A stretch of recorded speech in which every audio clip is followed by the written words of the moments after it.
बच्चों हम लोग अभी पीजीबीपी के बारे में पढ़ेंगे। तो प्रॉफिट और गेन फ्रॉम बिजनेस और प्रोफेशन, जो कि हमारा third head of income. Okay, चलिए शुरू करते हैं। ध्यान से सभी लोग सुनिएगा। बच्चों सबसे पहला तो ये बात कि हम लोग जो पढ़ने जा रहे हैं वो हमारा थर्ड हेड ऑफ इनकम। अच्छा, कितनावा हेड है बच्चों? Third head. तीसरे हेड ऑफ इनकम को हम लोग पढ़ने जा रहे हैं, जो है हमारा PGBP, profit and gain from business and profession, PGBP. सबसे पहले तो बच्चों हम इसका फुल फॉर्म समझ लें कि पीजीबीपी स्टैंड्स फॉर, पीजीबीपी का मतलब क्या है। ओके, तो देखिए पीजीबीपी का मतलब हुआ बच्चों कि profit and gain from business and profession. मतलब इस चैप्टर में बच्चों, इस टॉपिक में हम लोग दो चीज पढ़ेंगे, दो इनकम के बारे में पढ़ेंगे। एक इनकम कि हमने बिजनेस से कितना कमाया, समझिएगा बच्चों, हमारा बिजनेस इनकम कितना है, और हमने प्रोफेशन से कितना कमाया। समझिएगा बच्चों, हम लोगों ने इनकम से कितना कमाया और प्रोफेशन से कितना कमाया, ये दो बातें हम लोगों को इस चैप्टर में समझनी है। ओके, अब आप ये सोच रहे होंगे कि सर क्या जरूरत है, जब प्रॉफिट और लॉस अकाउंट बनता ही है तो क्या जरूरत है। देखिए बच्चों, हम आपको एक बात समझाना चाहते हैं। कभी आप रिलायंस या टाटा जैसी कंपनी को उठाएंगे ना, उठाने का मतलब कि जब आप उनके इनकम प्रॉफिट लॉस को स्टडी करेंगे तो आपको ऐसा लगेगा बच्चों, या कभी कभी दिखेगा कि इनका जो कंपनी एक्ट के अकॉर्डिंगली प्रॉफिट है वो तो काफी ज्यादा है। तो बच्चों बहुत बार ऐसा होता है कि कंपनी एक्ट के अकॉर्डिंगली जब आप प्रॉफिट निकालेंगे, मतलब जिसको आप प्रॉफिट और लॉस अकाउंट बोलते हैं, तो उसमें आपको एक अलग प्रॉफिट दिखेगा बच्चों, डिफरेंट प्रॉफिट दिखेगा। समझिएगा बात को, उसमें जो प्रॉफिट होगा वो अलग होगा। और बहुत बार ऐसा होता है बच्चों कि जब आप कंपनी इनकम टैक्स एक्ट के अकॉर्डिंगली बनाइएगा तो प्रॉफिट अलग होगा, प्रॉफिट बदल जाएगा बच्चों, प्रॉफिट डिफरेंट हो जाएगा। तो सवाल ये खड़ा हुआ बच्चों कि इस चैप्टर में हम लोग क्या पढ़ने वाले हैं बच्चों। तो in this chapter profit is calculated according to income tax act, not as per profit and loss account. बहुत बार ऐसा होता है बच्चों कि प्रॉफिट लॉस अकाउंट जब आप कंपनी एक्ट के अकॉर्डिंगली कैलकुलेट कीजिएगा, देखिए बच्चों, जब आप कंपनी एक्ट के अकॉर्डिंगली प्रॉफिट कैलकुलेट कीजिएगा तो प्रॉफिट अलग हो जाएगा बच्चों, और जब आप इनकम टैक्स के अकॉर्डिंगली प्रॉफिट कैलकुलेट कीजिएगा तो ये अलग हो जाएगा, प्रॉफिट डिफरेंट हो जाता है। अब आप सोच रहे होंगे सर ऐसा क्यों होता है। बच्चों फिर इस थीम को समझिए, ऐसा क्यों होता है। देखिए बच्चों, होता ये है कि बहुत सारे ऐसे ट्रांजैक्शन है ना बच्चों, जो कंपनी एक्ट में एक्सपेंस है तो उसको एक्सपेंस मान लिए गए हैं, अगर इनकम है तो उसको इनकम मान लिया गया है। लेकिन बच्चों, इनकम टैक्स एक्ट बहुत सारे ट्रांजैक्शन को एक्सपेंस नहीं मानता है। समझिएगा, एक्सपेंस नहीं मानता है, डिफरेंस हो जाता है। जैसे देखिए, हम आपको एक एग्जांपल से समझाने की कोशिश करते हैं, जरा समझिएगा मेरी बात ध्यान से। देखिए बच्चों, जैसे मान लीजिए हम लोगों ने प्रॉफिट और लॉस अकाउंट बनाया। अच्छा, इन कंपनी एक्ट के अकॉर्डिंगली बच्चों, ठीक है, जो आप 11th क्लास में सीखे हो बीकॉम में, कंपनी एक्ट के अकॉर्डिंगली इनकम टैक्स पेड, हम लोगों ने एक्सपेंस लेस कर दिया। बच्चों अकाउंट्स में हम लोगों को सिखाया भी गया था कि ये खर्च है, ये एक्सपेंस है। समझिएगा बच्चों, ये एक्सपेंस है, हम लोगों ने लेस कर दिया, हम लोगों ने माइनस कर दिया। लेकिन हम आपको एक बात बताना चाहते हैं बच्चों, इनकम टैक्स में इनकम टैक्स को एक्सपेंस नहीं माना गया है, समझिए बच्चों। तो जिस एक्सपेंस को आप डेबिट कर रहे हो अकाउंट्स में, वो टैक्स में एक्सपेंस नहीं माना जाता है बच्चों, समझिएगा। एक्सपेंस नहीं माना जाता है बच्चों। सोचिए, तो जाहिर सी बात है डिफरेंसेस तो क्रिएट होगा ना बच्चों, प्रॉफिट में डिफरेंस तो आएगा ना। तो आपको इस चैप्टर में यही समझना है कि एक्सपेंस क्या है और एक्सपेंस क्या नहीं है, इनकम क्या है। जैसे एग्जांपल देखिए बच्चों, मान लीजिए एग्रीकल्चर इनकम आया, हम लोगों ने कंपनी एक्ट के अकॉर्डिंगली इसको ऐड कर दिया, समझिए। लेकिन बच्चों अगर हम बात करते हैं इनकम टैक्स के अकॉर्डिंगली, तो एग्रीकल्चर इनकम तो बच्चों एग्जम्प्ट हो जाता है बच्चों। इनकम टैक्स कहता है कि ये इनकम है ही नहीं, ये इनकम है ही नहीं। अब एक बात बताओ बच्चों, अकाउंट्स कहता है कि इनकम है और टैक्स कह रहा है, टैक्स के अकॉर्डिंगली ये एग्जम्प्ट है, ये इनकम नहीं है। आप सोचिए बच्चों, ट्रांजैक्शन के कॉन्सेप्ट बदल रहे हैं, चेंज हो रहे हैं, तो डिफरेंस तो आएगा। देखिए बच्चों, ये हम कुछ एग्जांपल आपको ले रहे हैं ताकि हम आपके दिमाग में एक माइंड मैपिंग क्रिएट कर सकें।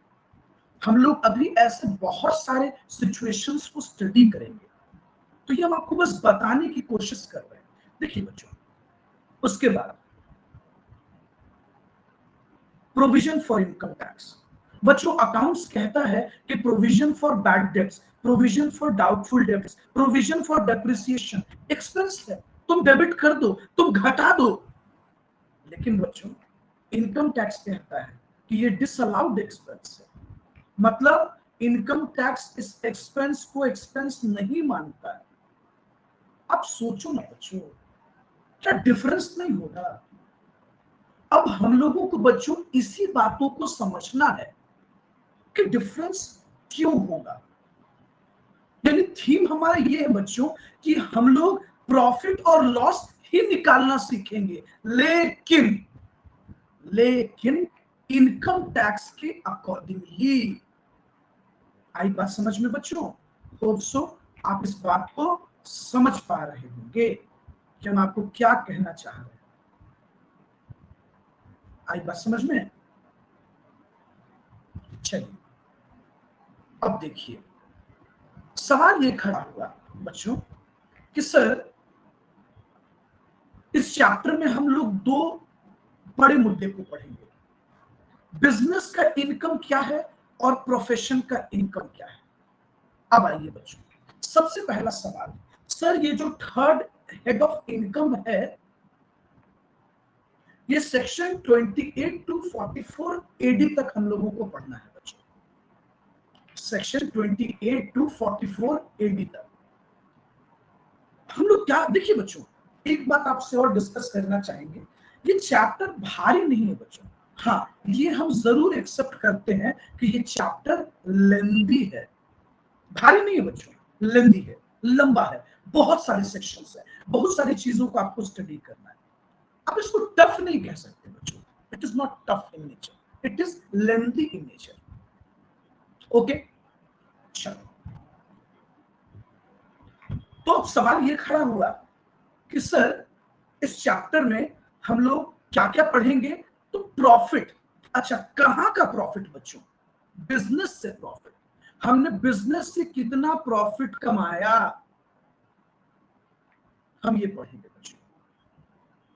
अच्छा सर और क्या पढ़ना है, और क्या पढ़ना है बच्चों? इस चैप्टर में हमें यह भी पढ़ना है कि हम लोगों ने प्रोफेशन से कितना गेन कमाया।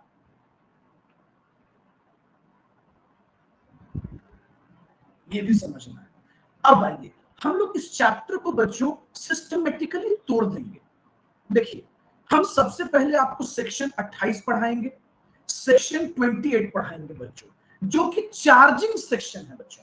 क्या है? Charging section. अच्छा, ये सेक्शन क्या बताएगा आपको? ये सेक्शन आपको बताएगा कौन कौन सी इनकम पीजीबीपी में टैक्सेबल होगी। समझिएगा बच्चों, सबसे पहले तो हम आपको ये बताने की कोशिश कर रहे हैं या चाहेंगे कि सेक्शन 28 बच्चों ये पीजीबीपी का चार्जिंग सेक्शन है बच्चों।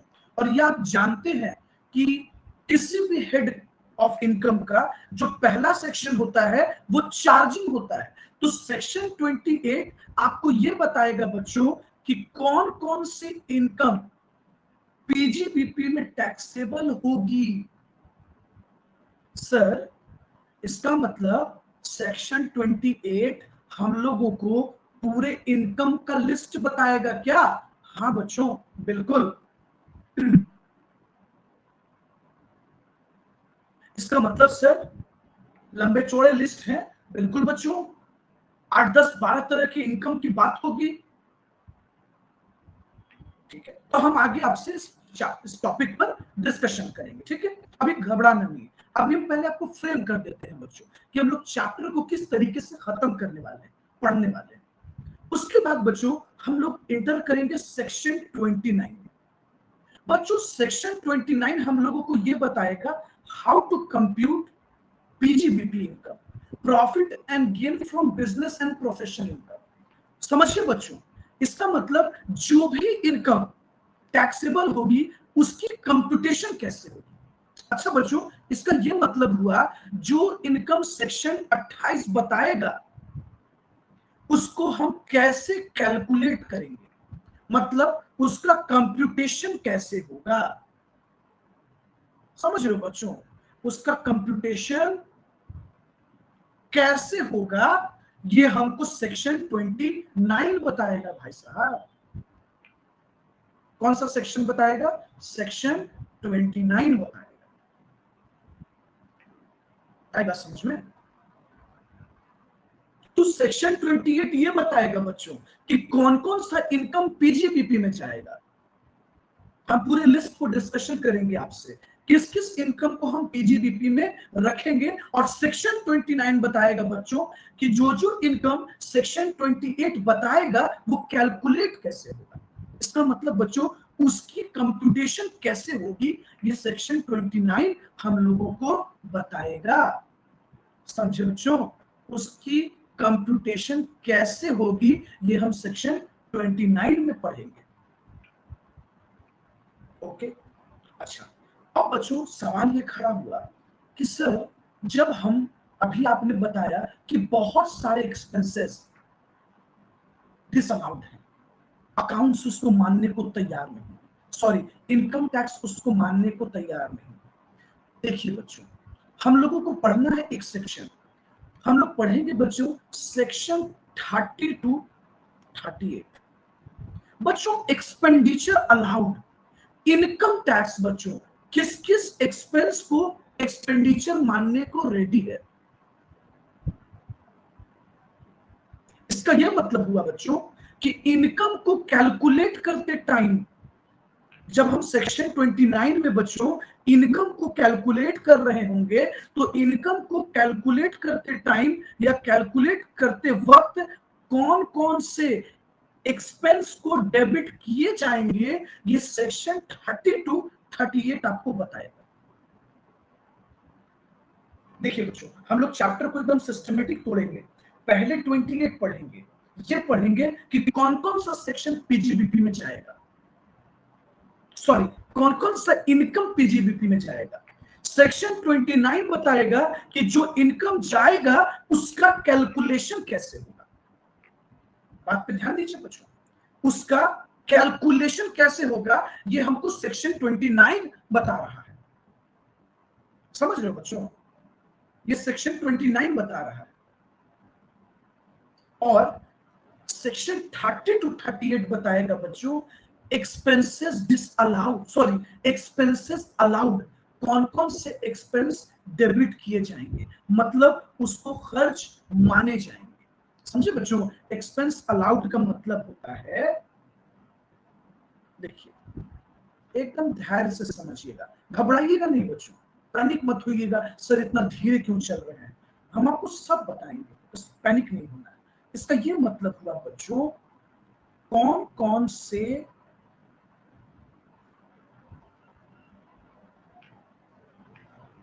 एक्सपेंस डेबिट किए जाएंगे। समझे? मतलब लेस किए जाएंगे। चलिए, तो ये हम लोग सेक्शन 30 to 38 में पढ़ेंगे। बस थोड़ा ध्यान रखिएगा, घबराइएगा नहीं। फिर हम लोग आगे चलते हैं बच्चों। सेक्शन 39 बहुत इंपॉर्टेंट नहीं है, रिलेवेंट नहीं है, तो उस पर हम लोग आगे बात करेंगे। अब बच्चों आता है हमारा सेक्शन 40। सेक्शन 40, सेक्शन 40 हम लोगों को बताएगा बच्चों डिसअलाउड एक्सपेंसेस। कौन सा एक्सपेंसेस बच्चों? डिसअलाउड। सर आप क्या कहना चाह रहे हैं? Disallowed expense. अब आप सोच रहे होंगे सर आप क्या कह रहे हैं, डिसअलाउड एक्सपेंस का यहाँ क्या मतलब है? इसका ये मतलब है बच्चों कि इनकम टैक्स के अकॉर्डिंगली, देखिएगा बच्चों, इसका ये मतलब हुआ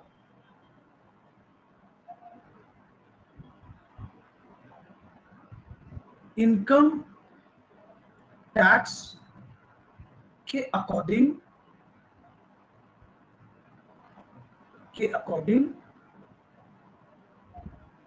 कौन कौन से एक्सपेंस नहीं माने जाएंगे। मतलब बच्चों उसको खर्च ही नहीं माना जाएगा।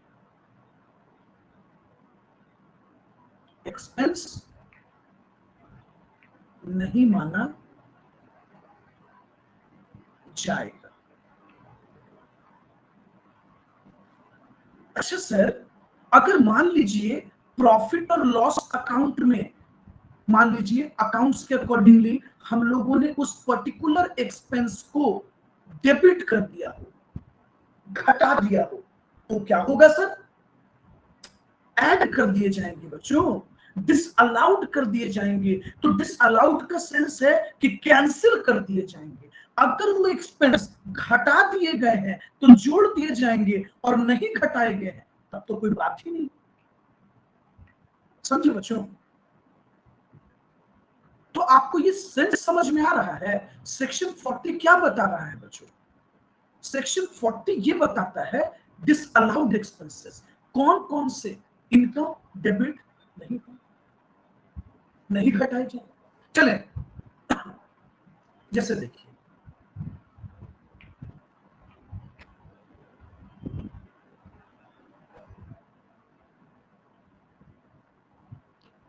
कौन कौन से, अच्छा इनकम लिखा गया गलती से, कौन कौन से एक्सपेंस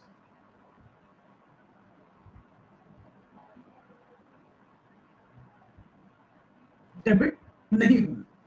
जैसे बच्चों एक एग्जांपल हम आपको समझाने के लिए लेते हैं, ऐसे हम लोग आगे आपको बताएंगे। मान लो बच्चों हम लोगों ने रेंट पे किया, जैसे एग्जांपल लो,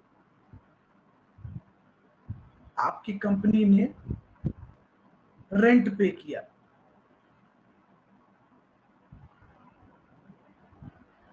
लेकिन बच्चों रूल के अकॉर्डिंगली आपको टीडीएस डिडक्ट करना था। टीडीएस डिडक्ट कर कर गवर्नमेंट के अकाउंट, गवर्नमेंट को पेड करना था, लेकिन आपने ऐसा किया ही नहीं। आपने ऐसा नहीं किया, तो क्या ये रेंट पेड, क्या ये एक्सपेंस आपको अलाउड किया जाएगा?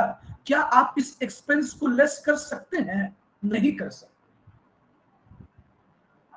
तो ये सब एक्सपेंस आपको अलाउड नहीं किए जाएंगे।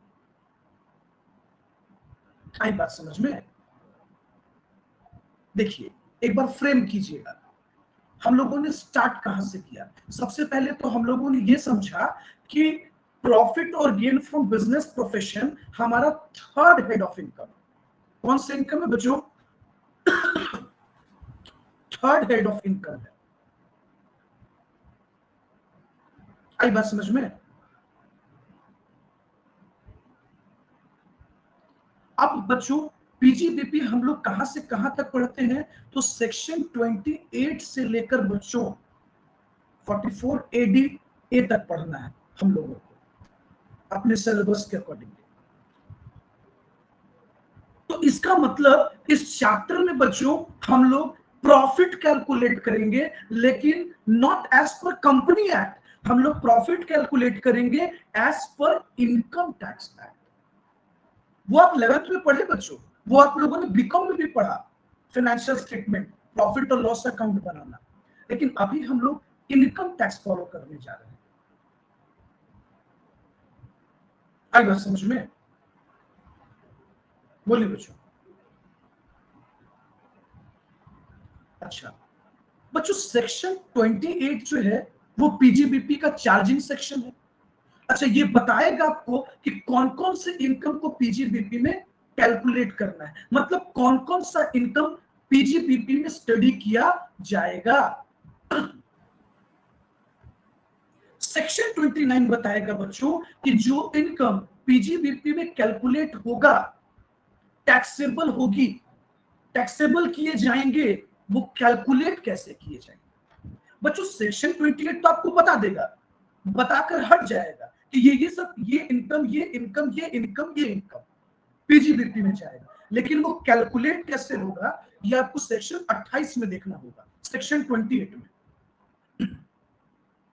उसकी टैक्सेबिलिटी कैसे होगी बच्चों, उसका कंप्यूटेशन कैसे होगा, ये 29 बताएगा। आई बात समझ में? अब देखिए बच्चों, सेक्शन 41 बताता है recovery of expenditure which was allowed earlier. देखिए इसको थोड़ा सा समझने की कोशिश कीजिएगा बच्चों। सेक्शन 41 कहता है कि वैसा एक्सपेंडिचर बच्चों जो आप डेबिट तो कर चुके थे पहले, लेकिन वो आपको बाद में रिकवर हो गया, मिल गया। इसका मतलब बच्चों जो एक्सपेंडिचर डेबिट हो चुके थे, मतलब बच्चों ये प्रॉफिट और लॉस अकाउंट में डेबिट किया जा चुका था। एग्जांपल समझिएगा, एक एग्जांपल समझिएगा। मान लीजिए बच्चों,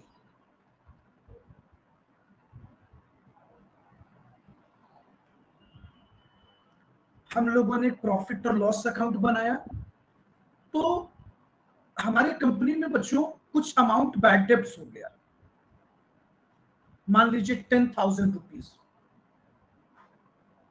हम ले लेते हैं एग्जांपल असेसमेंट ईयर, मान लीजिए बच्चों 19-20 में, और बाद में बच्चों असेसमेंट ईयर 21-22 में ये पैसा जो है बैड डेब्ट्स, उसका रिकवरी हो गया बच्चों, recovery of bad debts.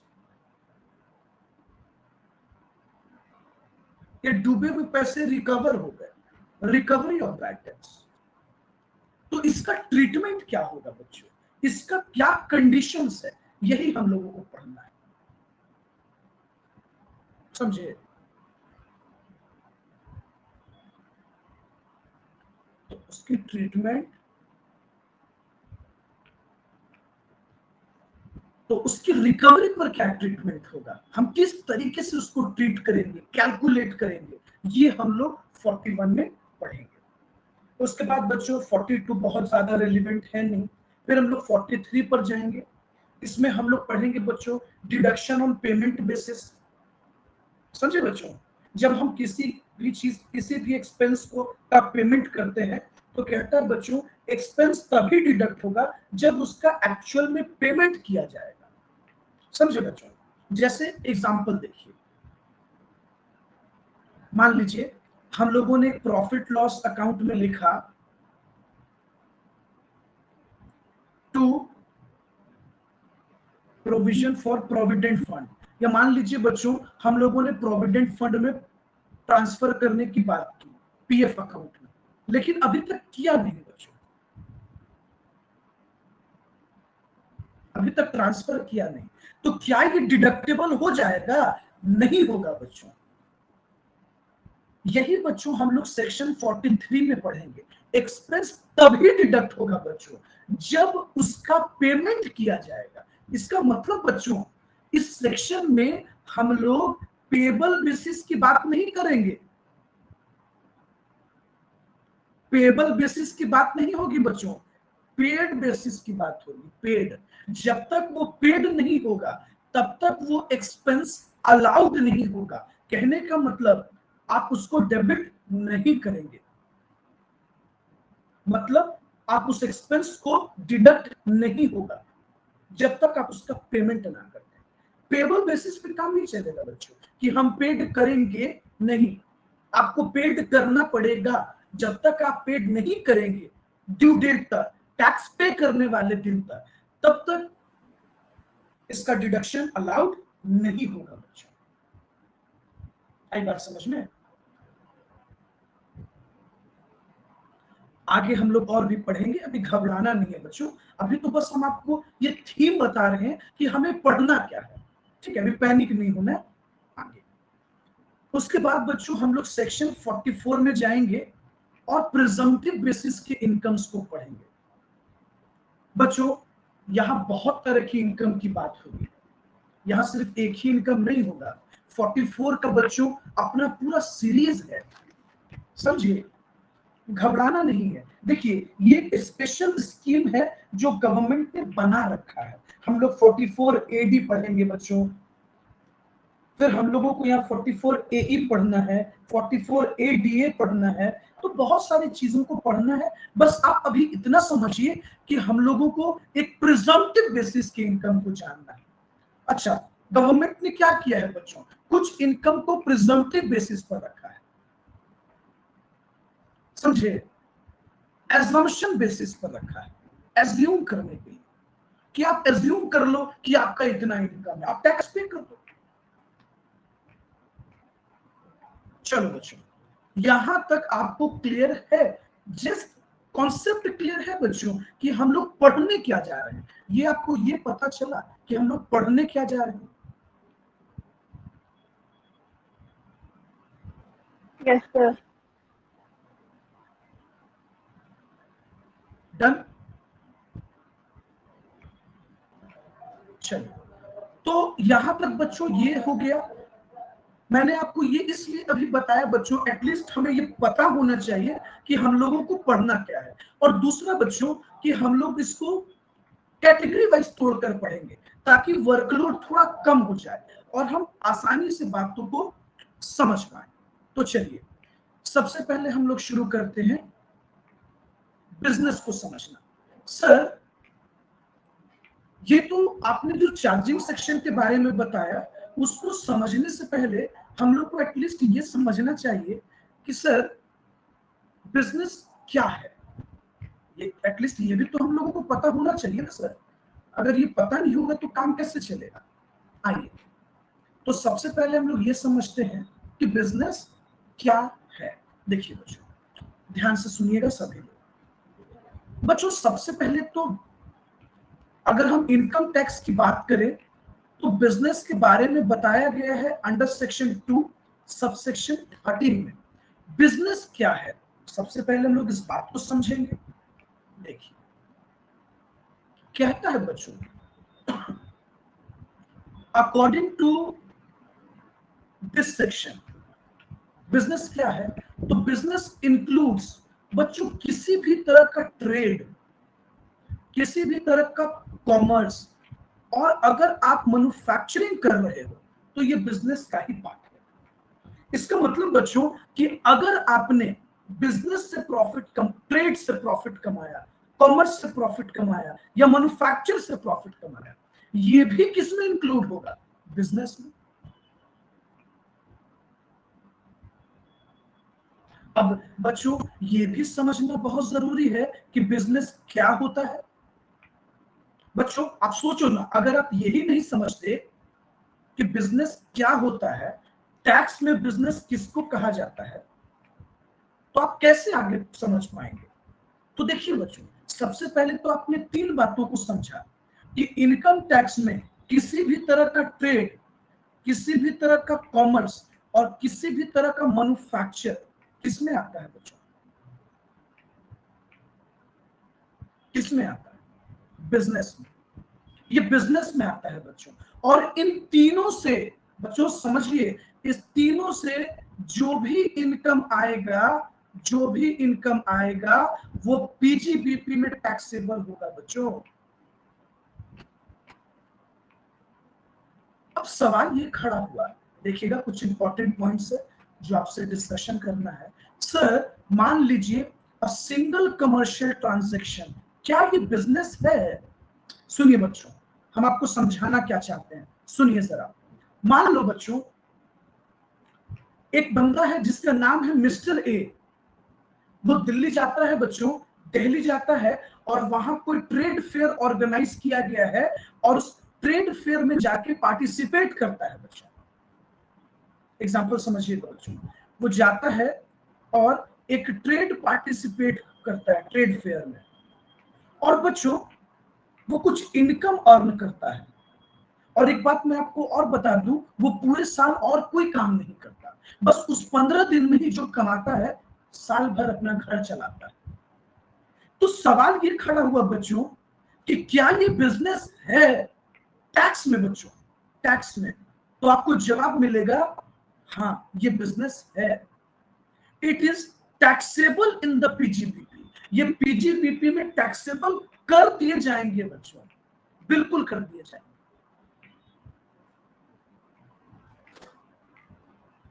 Okay अच्छा, अब सवाल ये खड़ा हुआ कि सर ये पीजीबीपी सेक्शन, ये जो हेड है ये किसके लिए एप्लीकेबल है? बिजनेस कौन कर रहा हो, प्रोफेशन कौन कर रहा हो? सुनिए बच्चों, साफ साफ कहता है बिजनेस कोई भी कर रहा हो ये पीजीबीपी में ही टैक्सेबल होगा बच्चों। बच्चों बिजनेस चाहे कोई कंपनी कर रही हो, पार्टनरशिप फॉर्म कर रही हो, इंडिविजुअल कर रही हो या एचयूएफ कर रही हो, एनी पर्सन बच्चों, एनी पर्सन, कोई भी पर्सन टैक्सेबल कहां होगा? बोलो, टैक्सेबल कहां होगा? पीजीबीपी। ओके अच्छा, आप ऐसा मत सोचना बच्चों कि सिर्फ इंडिविजुअल जब बिजनेस करता है तो वही बिजनेस में टैक्सेबल होता है, बिल्कुल नहीं, ऐसा नहीं है। कंपनी भी जब बिजनेस करती है तो वो पीजीबीपी में ही टैक्स देगी। अगर एक एचयूएफ बिजनेस करता है बच्चों तो वो भी पीजीबीपी में ही टैक्स पे करेगा। आई बात समझ में? आइए बच्चों, एक और इंपॉर्टेंट बात समझिएगा बच्चों, it is not concern with legality of business. बच्चों ये मैटर नहीं करता है कि बिजनेस लीगल है या इलीगल है। बच्चों पीजीबीपी को लीगैलिटी से कोई मतलब ही नहीं है बच्चों, इस बात को पहले समझ लीजिए आप। लीगैलिटी से कोई मतलब ही नहीं है। Therefore, legal as well as illegal income is taxable. बच्चों पीजीबीपी में इनकम लीगल हो या इलीगल हो सब कैलकुलेट किए जाएंगे, टैक्सेबल किए जाएंगे। सबसे रिमार्केबल बात बच्चों, one cannot enter into business transaction with one self. इसका मतलब बच्चों अगर एक पर्सन खुद ही बायर है और खुद ही सेलर है तो ये पॉसिबल नहीं है बच्चों। ऐसे सिचुएशन कभी भी पीजीबीपी में नहीं पढ़े जाएंगे। अगर एक ही बंदा खुद ही बायर हो और खुद ही सेलर। अच्छा देखिए, हमारा सबसे बड़ा थीम था बच्चों अभी आपको हेड के बारे में बताना, हेड के बारे में बताना। हम आपको पढ़ा क्या रहे थे बच्चों? पीजीबीपी। तो सबसे पहले आपको बिजनेस बताना जरूरी था, तो हमने आपको बिजनेस के बारे में बता दिया कि भाई बिजनेस में क्या क्या आएगा। किसी भी तरह का ट्रेड बिजनेस है, किसी भी तरह का कॉमर्स और किसी भी तरह का मैन्युफैक्चर बिजनेस। अच्छा, अब एक और सवाल, सर प्रोफेशन क्या है ये भी तो बता दीजिए सर। देखिए बच्चों प्रोफेशन के बारे में बताया गया है सेक्शन 2 सबसेक्शन 36 में। सुनिएगा बच्चों, कहता है profession includes vocation. Profession includes vocation. बच्चों प्रोफेशन में प्रोफेशन तो आता ही है, साथ साथ वोकेशन भी आता है। समझिएगा बच्चों ध्यान से, प्रोफेशन में प्रोफेशन तो आएगा ही, साथ साथ वोकेशन भी आएगा। और कहता है बच्चों आगे ध्यान से समझिएगा, profit and gain of business, profession या vocation are chargeable to tax under this tag. बच्चों किसी भी तरह का प्रॉफिट और किसी भी तरह का गेन, चाहे वो बिजनेस से कमाए गए हो बच्चों, प्रोफेशन से कमाए गए हो, वोकेशन से कमाए गए हो, वो इसी हेड में टैक्सेबल होगा। समझे बच्चों? जैसे अगर कोई लॉयर है, डॉक्टर है, ऑडिटर है, इंजीनियर है, सीए, सीएस, सीएमए है, बच्चों इनकी इनका इनकम भी प्रोफेशनल इनकम है बच्चों, और इनका इनकम भी पीजीबीपी में ही टैक्सेबल होगा। समझे बच्चों? प्रोफेशन का इनकम भी पीजीबीपी में ही टैक्सेबल होगा। आई बात समझ में? तो बच्चों कौन कौन सा टर्म मैंने आपको क्लियर किया? देखिए, सबसे पहले तो हम लोगों ने यह समझा कि बिजनेस क्या है। देखिए, हम लोगों को यहां बिजनेस का एक डिस्क्रिप्टिव कॉन्सेप्ट नहीं पढ़ना था बच्चों, एक नटशेल में समझना था कि बिजनेस क्या है, बिजनेस में क्या क्या इंक्लूड होगा, तो मैंने आपको बता दिया। प्रोफेशन तो प्रोफेशन को इंक्लूड करेगा ही, साथ साथ वोकेशन को भी इंक्लूड करेगा, ये भी मैंने आपको बता दिया। फिर मैंने आपको यह बताया कि इस चैप्टर में हम लोग प्रॉफिट कैलकुलेट करने जा रहे हैं, इनकम कैलकुलेट करने जा रहे हैं। किसका? तो एक बिजनेस का, और और प्रोफेशन का। लेकिन किसके अकॉर्डिंगली बच्चों? किसके accordingly? According to income tax. इसलिए तो इतना ड्रामा हो रहा है बच्चों, not according to company act, not according to company act. आई बात समझ में? तो ये हमारा बेसिक फंडा था। फिर हमने आपको ये समझाया बच्चों कि सेक्शन 28 हम लोगों को ये बताएगा कि कौन कौन से इनकम पीजीबीपी में जाएगा, कौन कौन सा इनकम पीजीबीपी में टैक्सेबल होगी, ये बताएगा। और उस टैक्सेबल इनकम को हम कैसे कंप्यूट करेंगे, ये हमें सेक्शन 29 बताएगा। ओके, चलिए आगे चलते हैं।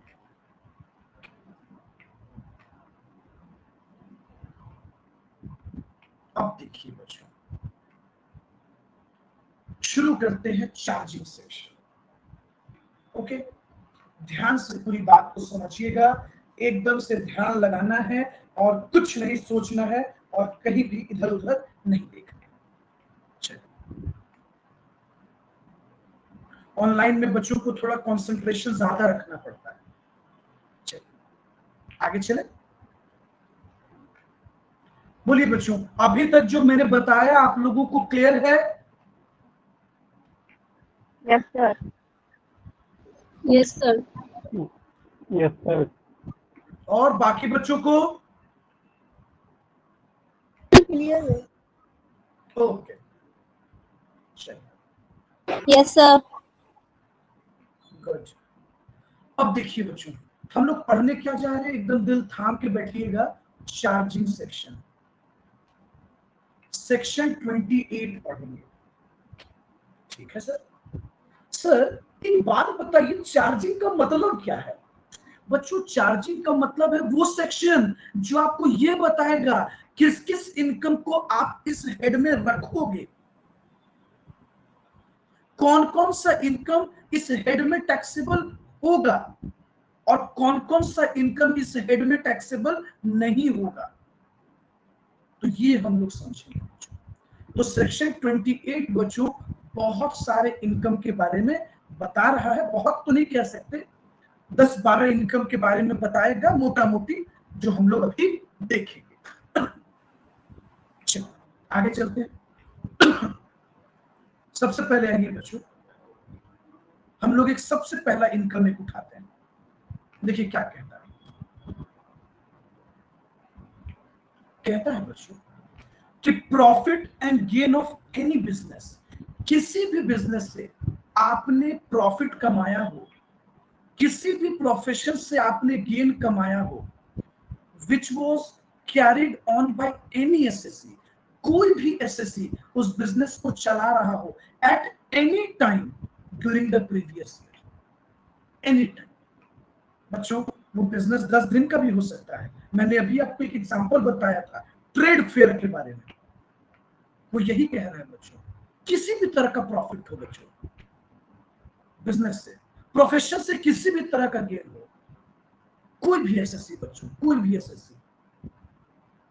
ऐसा नहीं बच्चों कि बिजनेस सिर्फ इंडिविजुअल ही चलाता है, इस बात को समझिएगा। सेक्शन 28 कह रहा है कोई भी एसएससी, सिंपल।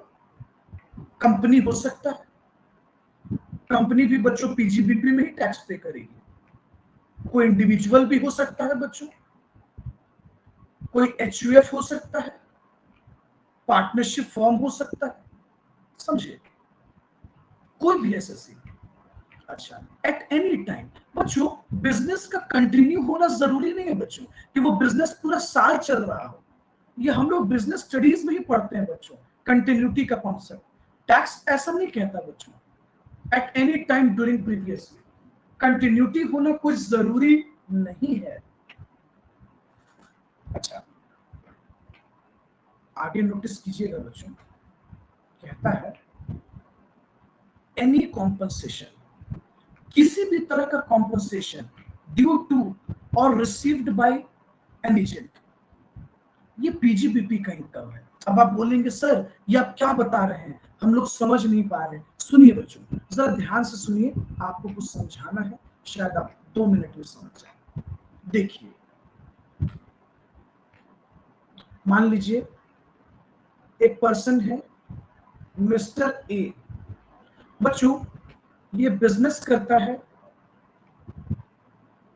मिस्टर बी के साथ, मतलब ये इनका एजेंट है, कहने का मतलब बच्चों इनके बिजनेस डीलिंग करती है। हुआ क्या बच्चों कि इस पर्सन ने एग्रीमेंट में किसी तरह का कोई चेंज किया, मान लो एग्रीमेंट में कोई चेंज किया या कोई मॉडिफिकेशन किया, तो जिसके कारण बदले में ये मिस्टर बी मिस्टर ए को कॉम्पनसेशन दे रहा है।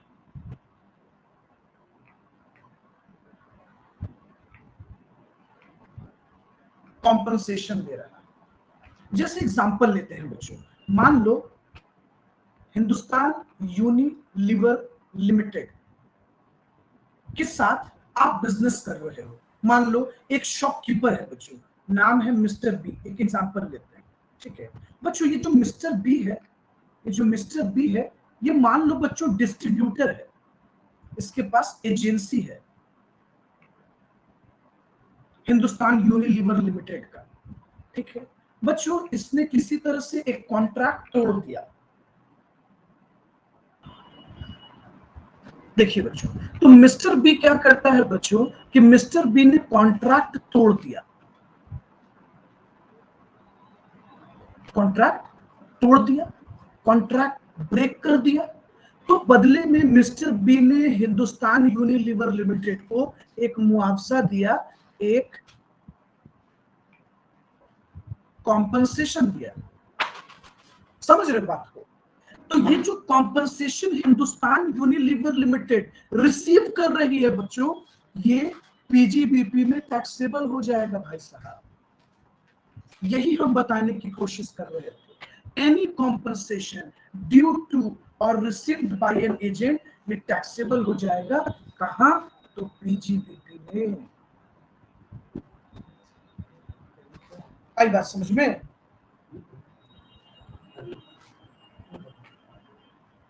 तो दिक्कत? No sir. देखिए बच्चों, अब हम लोग पढ़ेंगे बच्चों एक्सपोर्ट इंसेंटिव। देखिएगा बच्चों, ध्यान से समझिएगा। बच्चों हमारी सरकार, हमारी गवर्नमेंट हमेशा चाहती है कि ज्यादा से ज्यादा एक्सपोर्ट किया जाए बच्चों। आप भी इस बात को समझते हो बच्चों, क्योंकि जब तक एक्सपोर्ट नहीं होगा बच्चों, तब तक फॉरेन एक्सचेंज रिजर्व तो होगा नहीं। अब सुनिएगा, देखिए बच्चों, अब थोड़ा हम आपको एक बात समझाना चाहते हैं। देखिए होता क्या है, देखिएगा, ये एक ट्रायंगुलर खेल है बच्चों। मान लो ये बिजनेसमैन लोग हैं,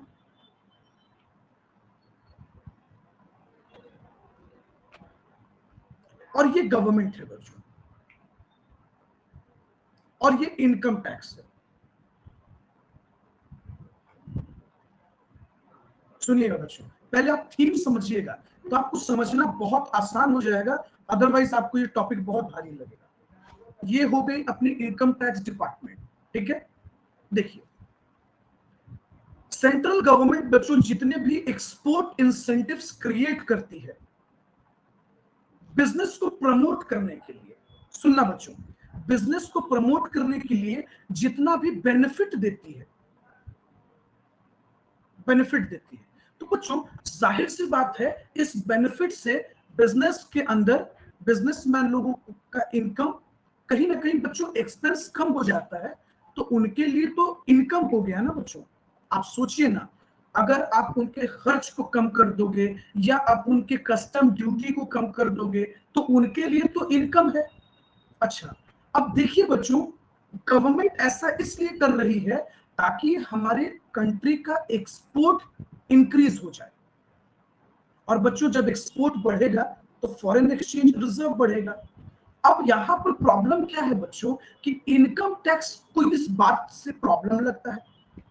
इनकम टैक्स का कहना है बिजनेसमैन को कि आपको जैसे ही किसी तरह का कोई बेनिफिट मिला, कोई इनकम हुआ, वो टैक्सेबल। और बच्चों इनकम टैक्स सेक्शन 28 में इस बात को मेंशन कर दिया गया है कि किसी भी तरह का एक्सपोर्ट बेनिफिट जो मिलेगा वो टैक्सेबल होगा, वो चार्जिंग होगा, वो चार्जेबल होगा। समझ रहे हो बच्चों?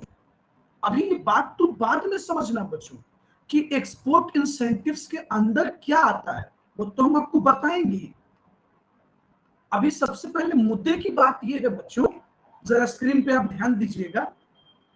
मुद्दे की बात ये है, any benefit received under this scheme is taxable under PGBP। बच्चों सेक्शन 28 कहता है कि किसी भी तरह का जो एक्सपोर्ट बेनिफिट किसी बिजनेस में अगर रिसीव किया गया है तो वो टैक्सेबल कर दिया जाए। अब आप सोच रहे होंगे सर ये तो कस्टम का पार्ट है, ये तो इनडायरेक्ट टैक्स का हिस्सा है, ये यहां कैसे आया? तो हम लोग इसको थोड़ा यहां भी पढ़ते हैं। ओके, चलिए सुनिएगा ध्यान से। आइए देखिए बच्चों हमारी जितनी इंडियन कंपनी है बच्चों, जब ये एक्सपोर्ट करती है, इंडिया से एक्सपोर्ट करती है, तो जाहिर सी बात है हमारी सरकार क्या देती है बच्चों? एक्सपोर्ट इंसेंटिव्स देती है ना, एक्सपोर्ट इंसेंटिव्स देती है। जैसे बच्चों सीसीएस, डीबीके, आईईएल, डीईबीपी और डीएफआरसी, ये सब बच्चों जितने भी एक्सपोर्ट इंसेंटिव्स हैं ये सभी टैक्सेबल कर दिए जाएंगे। ये कौन कह रहा है बच्चों? ये हम नहीं कह रहे हैं और ना आप कह रहे हो, ये सेक्शन 28 कहता है बच्चों। क्या कहता है? सेक्शन 28। चलो तुम लोग जरा पीछे पीछे बोलना। सीसीएस किसको कहते हैं बच्चों? कैश कॉम्पेंसेटरी स्कीम को किसको कहते हैं? Cash compensatory scheme. इसका एक और नाम है बच्चों ड्यूटी ड्रॉबैक। आईएल भी बच्चों एक एक्सपोर्ट इंसेंटिव है, इसको कहा जाता है इंपोर्ट इंटाइटलमेंट लाइसेंस। हम आपको बताएंगे, अभी आप पेशेंस रखिए। उसके बाद ड्यूटी इंटाइटलमेंट पासबुक स्कीम डीईबीपी और डीएफआरसी बच्चों ड्यूटी फ्री रिप्लेनिशमेंट सर्टिफिकेशन या सर्टिफिकेट। ये बच्चों कुछ एक्सपोर्ट इंसेंटिव्स के नाम है। ऐसे आप कस्टम में इसके बारे में, इनडायरेक्ट टैक्सेस में और ज्यादा डेप्थ में पढ़ते हैं। अच्छा बच्चों, बेसिक कंक्लूजन यही निकल रहा है कि जब भी हमारी गवर्नमेंट किसी भी बिजनेस में एक्सपोर्ट इंसेंटिव देती है तो ये टैक्सेबल हो जाएगा। ये क्या हो जाएगा बच्चों? ये टैक्सेबल हो जाएगा। What the point? इसको हम लोग टैक्सेबल कर देंगे। चलो आइए बच्चों, अब हम आपको सीसीएस थोड़ा सा समझाते हैं। देखिए बच्चों, अब सीसीएस है क्या? देखिएगा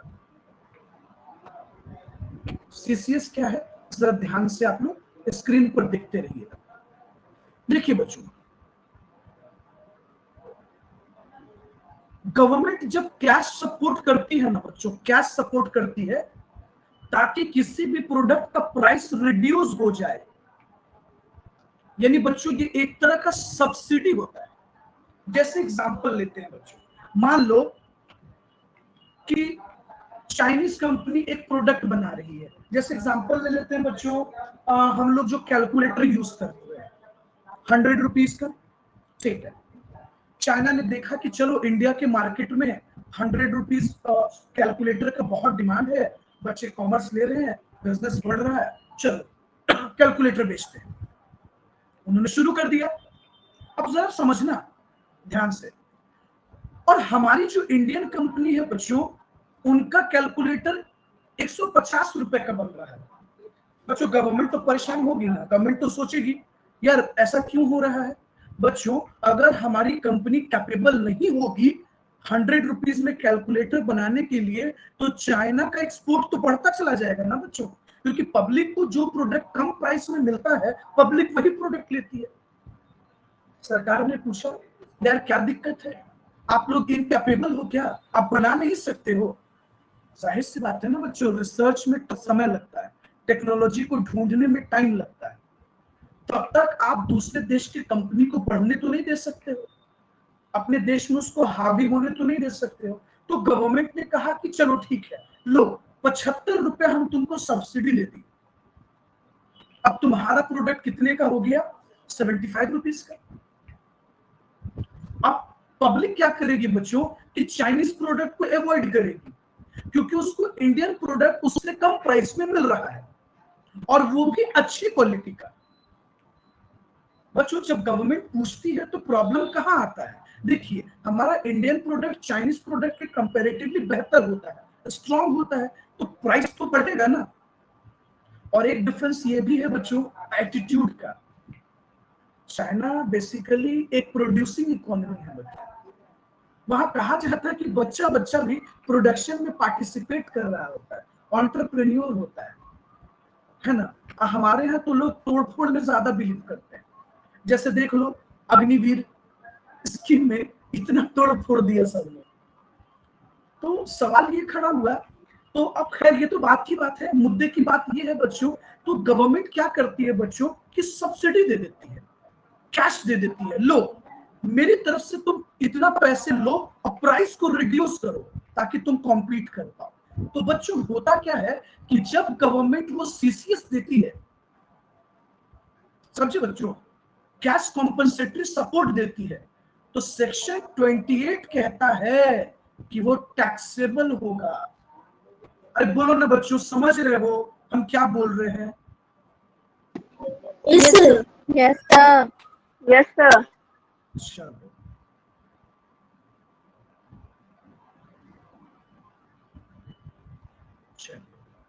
आगे चले। Yes, sir. आइए बच्चों, यहां तक कुछ आइडिया लगा? कोई प्रॉब्लम? आ जाओ। उसके बाद बच्चों ड्यूटी ड्रॉबैक।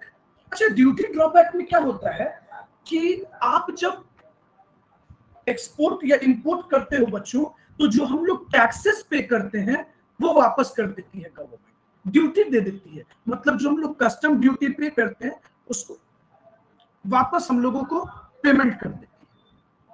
अच्छा, अब देखिएगा बच्चों, अब नेक्स्ट टॉपिक आपको बता रहे हैं इंपोर्ट इंटाइटलमेंट लाइसेंस, IEL। अच्छा देखिए क्या है बच्चों, IEL में क्या होता है बच्चों, गवर्नमेंट इंपोर्ट पर ड्यूटी माफ कर देती है।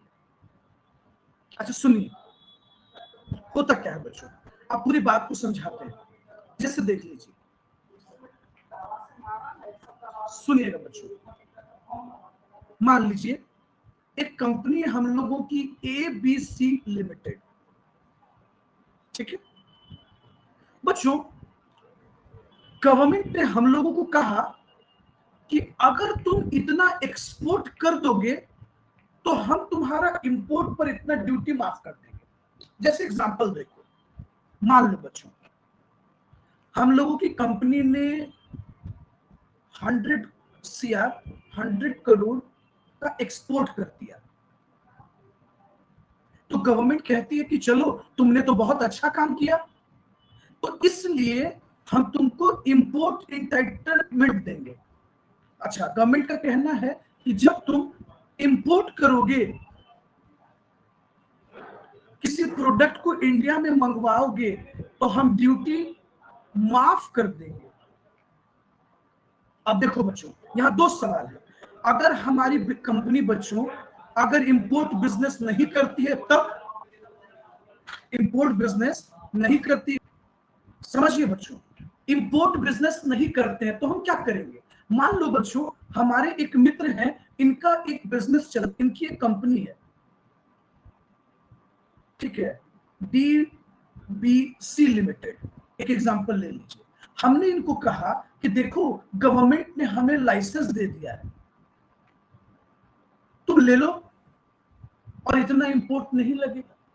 तो बच्चों सवाल ये खड़ा हुआ कि सेक्शन 28 बोलता है कि यार तुमको तो फायदा हुआ ना, तुम्हारा इंपोर्ट ड्यूटी माफ हो गया, गवर्नमेंट ने तुम्हारे इंपोर्ट ड्यूटी को माफ कर दिया, तो तुम्हारे लिए तो टैक्सेबल हो गया ना, तो तुम टैक्स पे करो। समझे बच्चों, तो जब हम एक सर्टेन लिमिट तक एक्सपोर्ट करते हैं ना बच्चों, समझिएगा, जब एक सर्टेन लिमिट तक हम लोग एक्सपोर्ट करते हैं तो गवर्नमेंट हम लोग को IEL दे देती है, इंपोर्ट इंटाइटलमेंट लाइसेंस दे देती है कि जाओ मैंने इंपोर्ट पे तुम्हारा ड्यूटी माफ कर दिया, टैक्स माफ कर दिया। समझे, तो कहीं ना कहीं बच्चों बेनिफिट तो है ना। आप सोचो ना, एक तरह का इनकम ही ना हुआ बच्चों, एक्सपोर्ट इंसेंटिव एक तरह का बेनिफिट है ना बच्चों, बिजनेस के लिए, बिजनेस के लिए क्या है, एक तरह का बेनिफिट है, एक तरह का इनकम है, इसलिए ये बिजनेस में टैक्सेबल होगा। समझे बच्चों, सेक्शन 28 बोलता है इसलिए ये बिजनेस में टैक्सेबल होगा। आई बात समझ में? जी सर। तो बच्चों ओवरऑल एक ही कहानी निकल रहा है इस पूरे कॉन्सेप्ट से, वो ये निकल रहा है कि सर सेक्शन 28 कहता है कि किसी भी तरह का एक्सपोर्ट इंसेंटिव मिले, चाहे वो CCS हो या DBK के नाम से हो, इंपोर्ट इंटाइटलमेंट लाइसेंस के नाम से हो, या DEBP के नाम से हो, या DFRC के नाम से हो, टैक्सेबल तो होगा। और एक बात आपको और बताएं बच्चों, जानते हैं बच्चों कि अलग अलग गुड्स पे अलग अलग तरीके से मिलता है। आप आगे और पढ़ेंगे कस्टम में तो आपको पता चलेगा, एक ही फूड ग्रेन पे नहीं मिलता बच्चों, अलग अलग प्रोडक्ट पर अलग अलग तरीके से मिलता है। आई बात समझ में? होप सो यहां तक आपको क्लियर होगा, यहां तक आप समझ गए बच्चों, कोई दिक्कत तो नहीं है? Yes sir.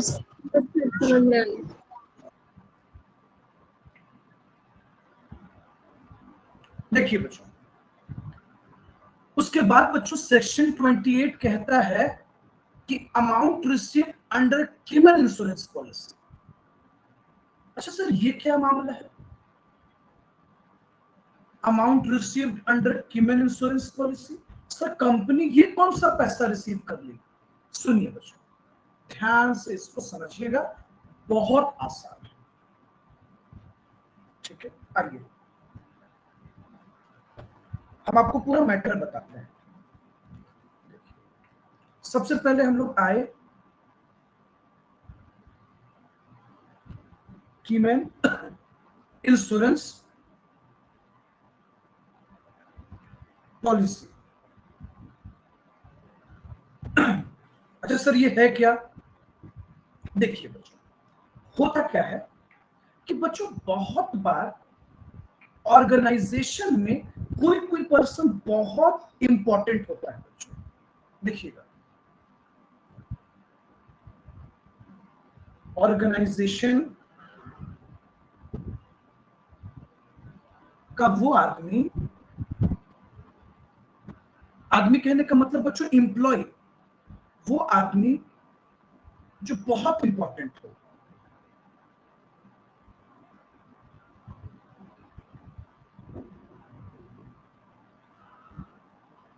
क्या हो बच्चों? बहुत इंपॉर्टेंट है। तो होता क्या है बच्चों, कंपनी नहीं चाहती कि वो छोड़ के जाए, या बच्चों मान लो उसके जाने से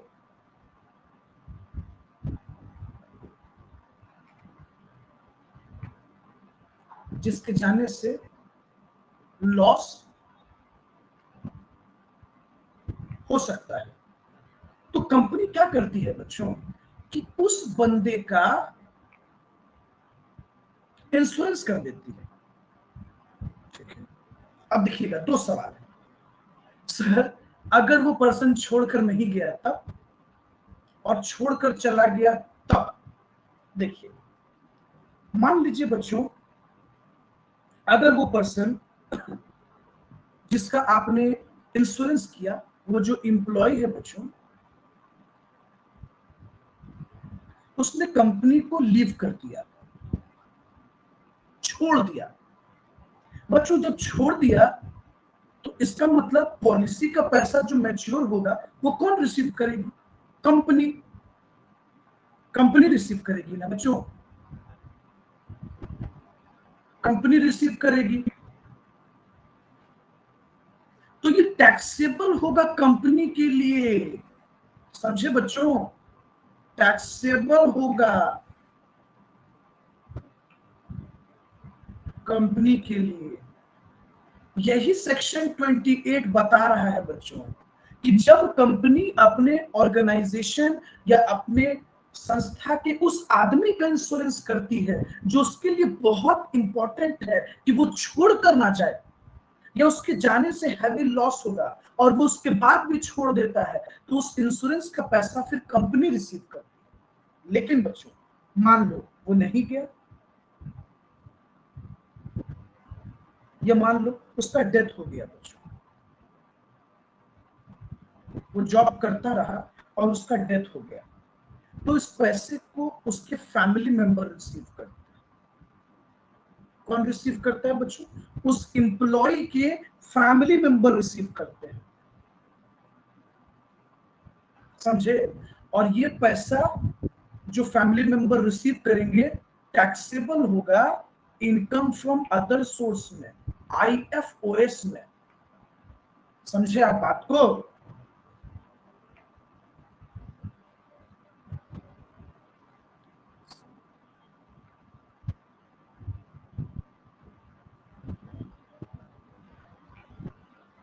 अच्छा मान लीजिए उस पैसा को एम्प्लॉय खुद रिसीव किया,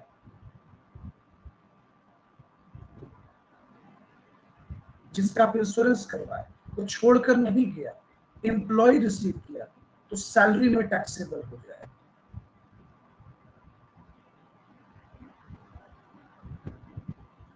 taxable in salary. Hope so आपको बात समझ में आया। अच्छा आपको ये भी नहीं समझना है बच्चों, इसका काम भी नहीं है और इसका काम भी नहीं है, काम सिर्फ इसी का है बच्चों। आपको ये पोर्शन समझना है।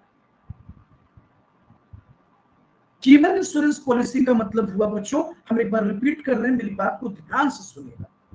बच्चों अगर कोई एम्प्लॉय उस ऑर्गेनाइजेशन के लिए वीवीआई है, बहुत इंपॉर्टेंट है, अगर वो छोड़ के चला जाए तो हैवी लॉस हो जाएगा, तो कंपनी क्या करती है बच्चों, वैसे आदमी का इंश्योरेंस करवा देती है, कीमन इंश्योरेंस पॉलिसी, कि जिसमें वो छोड़ कर ना जाए भाई। उसको ये लगेगा कि चलो उसको इंश्योरेंस कितने पैसे मिल रहे हैं, वो नहीं जाएगा छोड़कर।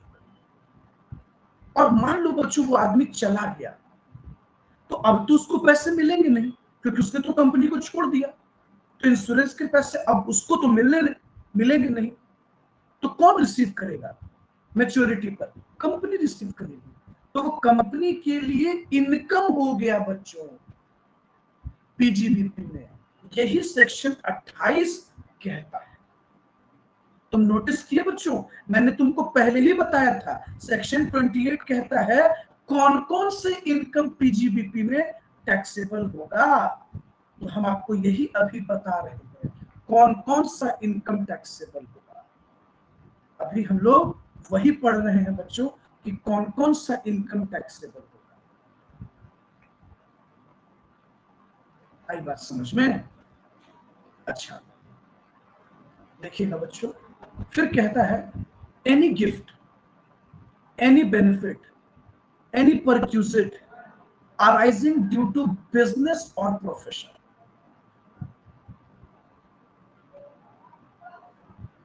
जैसे कि एग्जांपल लेते हैं बच्चों, किसका ले ले, एक्टर का, चलो मान लो बच्चों किसी हीरो का ले लेते हैं। चलिए देखिएगा बच्चों, सलमान खान मान लीजिए बच्चों किसी क्रीम का ऐड कर रहे हैं, मतलब एक एग्जांपल ले लिए बच्चों, किसी फेस वॉश का या किसी क्रीम का या किसी शैम्पू का, समझ लीजिए। अच्छा देखिए, किसके लिए काम कर रहे हैं, तो कंपनी के लिए। चलो अच्छी बात है भाई। देखिए बच्चों, कंपनी ने एक गिफ्ट दे दिया, मान लीजिए एक कार मर्सिडीज, इनके ऐड करने से प्रोडक्ट बहुत बिकने लगा मार्केट में। तो बच्चों कहता है कि any gift, any benefit, any perquisite arising due to business और प्रोफेशन, बिजनेस या प्रोफेशन में अराइज हो जाए तो कहां टैक्सेबल हो जाए, पीजीबीपी में। समझे बच्चों? अच्छा देखना, तुमको तुम्हारा क्लाइंट दे रहा है, अच्छा कंपनी तो सलमान खान की क्लाइंट ही है ना, उसको गिफ्ट दे रही है या किसी तरह का बेनिफिट दे दे, परक्यूजिट दे दे, कहां टैक्सेबल हो जाएगा, पीजीबीपी। समझे?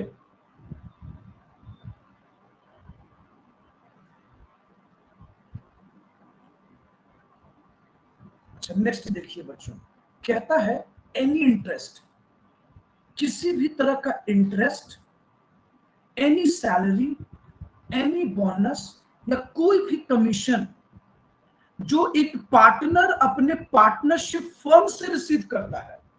समझे बच्चों? वो टैक्सेबल कहां होगा, वो टैक्सेबल उसके पीजीबीपी में होगा। अच्छा एक बात आपको बताना चाहते हैं बच्चों, ये दो तरह से देखिए बच्चों, मान लीजिए आप पार्टनरशिप फर्म चला रहे हैं, 3 लोग मिलकर, ए बी और सी। पता है बच्चों, ये फर्म भी अपना बिजनेस कैलकुलेट करेगी और ये दोनों भी कैलकुलेट करेंगे। समझे? बिजनेस अलग कैलकुलेट करती है बच्चों और पार्टनर अलग कैलकुलेट करते हैं। वही ये कह रहा है कि कोई भी पार्टनर जो इंटरेस्ट रिसीव करता है पार्टनरशिप फॉर्म से, सैलरी रिसीव करता है, बोनस रिसीव करता है, कमीशन रिसीव करता है, वो टैक्सेबल कहां होगा, पार्टनरशिप फॉर्म में। बोलो ना, समझे कि नहीं समझे? कहां टैक्सेबल होगा, पार्टनरशिप फॉर्म में। लेकिन कुछ कंडीशन है, उतना ही अलाउड होगा जितना सेक्शन 40 भी कहता है, जो हम आगे आपसे डिस्कस करेंगे, जितना सेक्शन 40 भी कहता है। आई बात समझ में? उसके बाद बच्चों नॉन कॉम्पीट फी। अच्छा सर, नॉन कॉम्पीट फी क्या होता है? मान लो बच्चों कि आप एक पर्सन से डील करते हैं कि आपको सिमिलर एरिया में, या आप पेटेंट राइट खरीदते हैं और आप डील करते हैं कि वो सिमिलर एरिया में आपसे कोई दूसरा बिजनेस नहीं करेगा, सॉरी आप नहीं कीजिएगा। जैसे एग्जांपल ले लीजिए,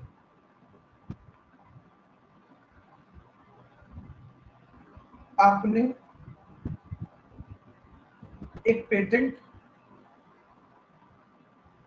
राइट सेल किया किसी को, मान लीजिए आपने किसी कंपनी को बेचा, उस कंपनी को आपने कहा कि देखो, इस कंपनी ने आपको कहा कि देखो अब ये बिजनेस दोबारा तुम मत करना, लो हम तुमको एक सर्टेन अमाउंट दे देते हैं नॉन कॉम्पीट फी। सेक्शन 28 कहता है बच्चों कि अगर आपने नॉन कॉम्पीट फी लिया है किसी भी बिजनेस के रिस्पेक्ट में, प्रोफेशन के रिस्पेक्ट में, technology, copyright, patent right, know how के रिस्पेक्ट में, तो सेक्शन 28 कहता है बच्चों ये कहां टैक्सेबल होगा? पीजीबीपी में। कहां टैक्सेबल होगा? पीजीबीपी। पीजीबीपी में। बोलिए बच्चों। और लास्ट बच्चों, fair market value of inventories as on date on which it is converted into capital assets। आज मैंने क्लास में भी आपको कैपिटल गेन पे ये बात बताया है, समझे? देखिए बच्चों,